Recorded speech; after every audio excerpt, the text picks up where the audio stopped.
একদিন একটি বাঘ একটি গরুর উপরে আক্রমণ করলো। সেই গরুটি প্রাণে বাঁচার জন্য তার সমস্ত শক্তি একত্রিত করে দৌড়াতে থাকলো। দৌড়ানোর এক পর্যায়ে গরুটি একটি পুকুরের মধ্যে লাফ দিল।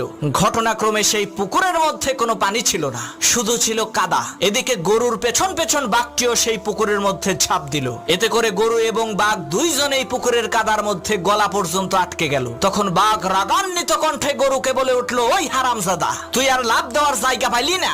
তুই ডাঙ্গায় থাকলে তোকে না হয় একটু মজা করে খাইতাম, কিন্তু এখন তো তুইও মরবি, আমাকেও মারবি। তখন গরু বলল, বাঘ ভাই, তোমার কি কোনো মালিক আছে নাকি? তখন বাঘ বলল, আরে আহাম্মক, আমি হচ্ছি বনের রাজা, আমার মালিক হবে কে? তখন গরু বলল, বাঘ ভাই শোনো, তোমার মালিক না থাকলেও আমার কিন্তু মালিক আছে। সন্ধ্যাবেলায় আমার মালিক আমাকে এখান থেকে উদ্ধার করে নিয়ে যাবে, আর লোকজন জড়ো করে আনন্দ উল্লাস করতে করতে তোমাকে পিটিয়ে মারবে। মনে রাখবা মুসলমান, তোমারও কোনো ভয় নাই, তোমারও একজন মালিক আছে।